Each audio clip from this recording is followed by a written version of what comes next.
Assalamualaikum warahmatullahi wabarakatuh.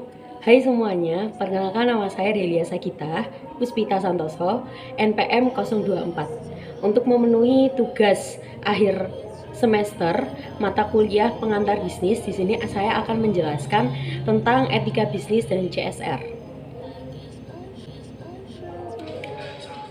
Yakni yang pertama, pengertian etika bisnis. Perkataan etika atau seperti lazim disebut etik berasal dari bahasa Latin etika atau ethos dalam bahasa Yunani yang artinya norma-norma, nilai, kaidah, ukuran bagi tingkah laku yang baik.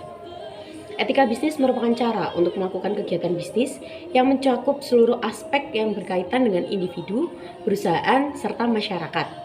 Etika bisnis dalam suatu perusahaan dapat membentuk nilai, norma, dan perilaku karyawan serta pimpinan dalam membangun hubungan yang adil dan sehat dengan pelanggan atau mitra kerja. Selanjutnya ada prinsip-prinsip etika bisnis. Yang pertama yakni ada prinsip otonomi, yang kedua ada prinsip kejujuran, lalu ada prinsip keadilan, keempat prinsip saling menguntungkan atau mutual benefit principle, dan yang terakhir adalah prinsip integritas moral. Faktor yang mempengaruhi etika bisnis. Yang pertama, adanya perbedaan budaya. Perilaku orang Indonesia tentu saja berbeda dengan negara lain.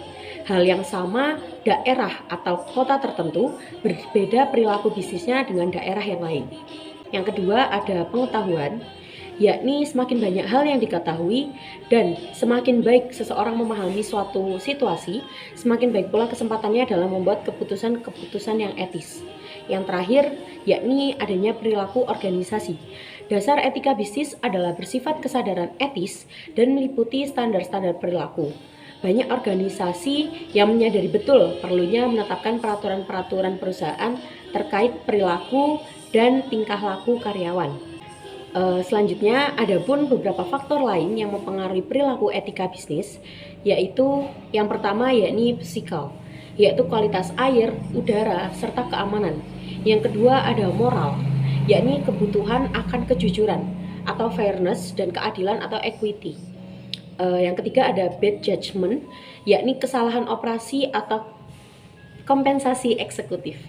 Yang keempat ada aktivis shareholders, yakni shareholders etis, konsumen dan environmentalis. Lalu selanjutnya ada economic, yakni kelemahan atau tekanan untuk bertahan. Lalu ada competition, yakni tekanan global. Selanjutnya ada governance failures, yakni pengakuan terhadap arti penting good governance dan isu-isu etika. Lalu ada accountability, yakni kebutuhan akan transparansi. Selanjutnya ada sinergi, yakni publikasi dan perubahan-perubahan yang berhasil. Lalu yang terakhir ada institutional reinforcement, yakni hukum atau UU baru untuk mereformasi praktik bisnis dan profesi.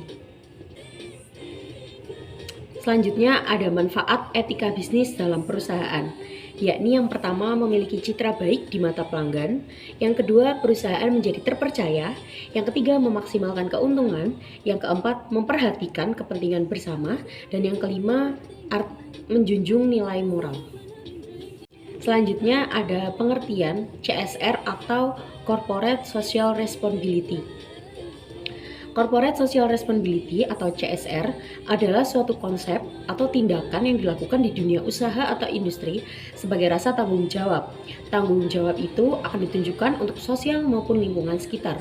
Pengertian CSR adalah sebuah fenomena dan strategi yang digunakan perusahaan untuk mengakomodasi kebutuhan dan kepentingan stakeholder-nya. CSR adalah konsekuensi dari kenyataan bahwa lembaga atau organisasi selain berdimensi ekonomi juga berdimensi sebagai institusi sosial.